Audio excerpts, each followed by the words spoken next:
And Mr. Housefather is with us live now. Hi there. Good to see you. Thank you very much for making the time. Thank you for having me, Vassy. Good to see you as always, Mr. Housefather. You had mentioned that you were reflecting upon the outcome of this vote on your future with the Liberals. Have you come to a determination about what your future looks like with the party? Oh, I'm not making that determination in like one day. A reflection is actually a serious reflection. I'm going to be thinking about this. I'm going to be, talking to constituents, talking to elected officials in my riding, talking to people to get their point of view because I represent a riding. I don't just represent myself. But I think what I want to reconcile, which I think a lot of Liberal supporters who are Jewish right now are trying to reconcile, is our feelings about Israel and the existential threat that Israel faces and the rising tide of anti-Semitism and the place that we landed on Monday in the House of Commons vote and whether or not we fit. And so this is a bigger question than just Anthony Housefather. I think it's a question of a community. And so I want to talk. I want to think about this. I don't want to make rash decisions in the heat of, anger or temper. I'm going to be thinking about this, for a few days, for maybe a week, for maybe longer. I really need to get to the right place. I know you mentioned it's more broadly about the community, but you are a member of that community as well. Have you, after Monday, called into question your own, whether or not you fit? Yes, that's exactly what I'm saying, right? Yeah. When this motion, the NDP Opposition Day motion, was to me something that easily could have been defeated. It was a motion that was a radical departure from Canadian foreign policies. It was written in a way that equated Israel with the terrorist group Hamas on a number of occasions. It was a radically anti-Israel motion. And the normal course, as you know, Vashti, because you're more of an expert than I, you've been here longer than me, the government would have just voted against it in 99.9% of the times. But instead of doing that, we went to this elaborate effort to create an amended version, which is much better than the original version, still not what I would want, but there was no need to do that.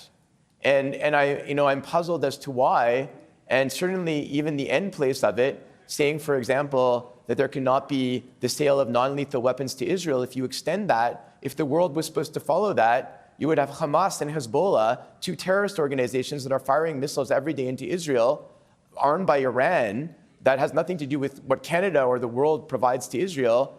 And then you would have Israel who wouldn't be able to buy weapons from anybody, even non-lethal ones, and couldn't defend itself. It's a crazy, crazy proposition when the country there is supposed to be our friend and our ally. So I'm left wondering, based on this motion, is Israel still a close friend and ally of Canada?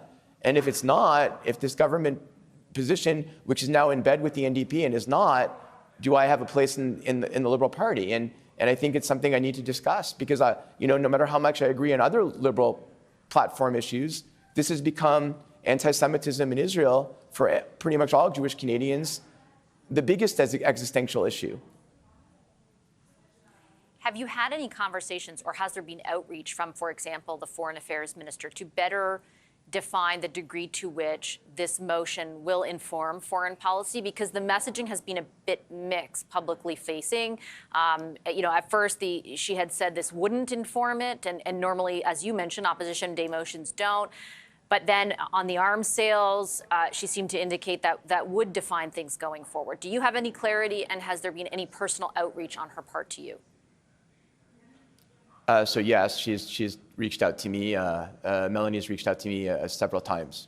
In terms of do I have clarity though? I don't think anyone can have clarity on the text of an amendment that was deposited after the debate had actually been finished. Right? These amendments were tabled 5 minutes before the debate closed. There was no debate whatsoever on an amendment that broadly changed the initial motion. And then we were to vote on it, where members of parliament had absolutely no time to actually take cognizance and ask the appropriate questions about what the content of the amendment was and what their legal significance was. And so whether I agree or don't agree, whether I'm a Liberal, a Conservative, or a Democrat, to me as a parliamentarian, the process was abysmally flawed. Has there been any direct follow-up, though, that aims to or attempts to define it more clearly for you since you're a member of the caucus and you have been, at the forefront of raising those concerns? So I've had chats with Minister Blair. And again, I don't think Minister Blair's interpretation is the same as what was publicly advanced by Minister Joly, and certainly not by what Heather McPherson. But I don't think any of us have any clarity, honestly. I think, again, words have legal significance. And I don't know that there was time to get legal significance and interpretation to those words. So how the department and the Department of Global Affairs or the Department of Defense will interpret these, I still don't have clarity on. And I'm concerned because, again, the principle of it is we shouldn't allow even the sale of non-lethal weapons to Israel at a time that Israel, our friend and ally, is at war, and Hamas will continue to be armed by Iran. So I just don't understand. Was there a way, do you think, to word it with more input, maybe from people like yourself and others, that recognizes the concern that is out there about the scope of the response from Israel and the potential for any Canadian arms to be a part of that, but still establish that the allyship is there over the long term, and it's in this instance that the concern is really there? Because I do think there are a lot of Canadians concerned about that. I think Canadians have every right to be concerned about the humanitarian crisis that's happening in Gaza, or whether Israeli military is exercising full restraint or not. I think we have but this wasn't that kind of a motion. This was a motion that was designed to divide. It was a motion that would create winners and losers. Either the Canadians who were Muslim Canadians, the vast majority of whom were very supportive of this motion and wanted to pass, and Jewish Canadians who the vast majority didn't want it to pass. You were designed from the beginning by the NDP motion to create a winner and a loser. And the government could have just voted it down. What happened here in terms of the construction of wording, I wasn't involved in it at all. I wasn't asked to be involved in it at all. I wasn't consulted on what the wording was. But there was no way that wording on this motion and amendment would have satisfied me, because it started from the principle of an anti-Israel NDP motion. And everybody was conditioned to see it that way. So, to be honest, you shouldn't be writing foreign policy in this way. You shouldn't be writing foreign policy through an opposition day motion in the House of Commons. You shouldn't be writing it through extensive amendments tabled at the very last minute. They should be carefully thought through. And I think this is just a really bad process. You talked about how issues around anti-Semitism have become very defining for you and for some other politicians at this moment in time. I know you're still reflecting, and as you mentioned, you will be for a number of days. Do part of those reflections include the possibility of moving over to another party, namely the Conservatives? I mean, again, when I was saying I'm reflecting all options, and I would reflect on all options. I will be running in the next election. I will stay a member of Parliament. And then I'm reflecting on all options that surround that.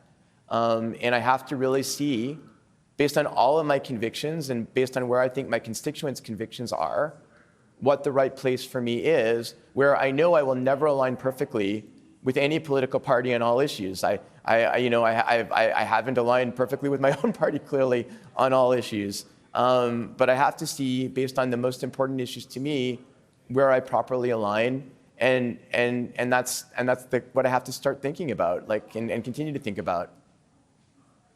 Are you, as a part of that process, engaged in conversations with the Conservatives about that possibility? Look, I have a lot of Conservative friends and Conservative colleagues. I am not, at this point, engaging in direct discussions to say, hey, I'm crossing the floor. But again, I have relationships, and in the same way my Liberal colleagues are talking to me, others are talking to me. My constituents are talking to me. Vassy, in the last day, I've had several thousand emails with everybody telling me what they think I should do. And so I actually, for my constituents and for any other Canadians writing to me, because I'm getting emails from everybody, I actually read all of your emails. And normally I actually answer every email personally. However, the volume of emails that I am now getting has probably exceeded my capacity to directly answer every one of them, but I do read every one of them. Okay, I'm going to leave it on that note. I appreciate you making the time to speak with us, Mr. Housefather. Thanks a lot. Thank you so much, Vassy.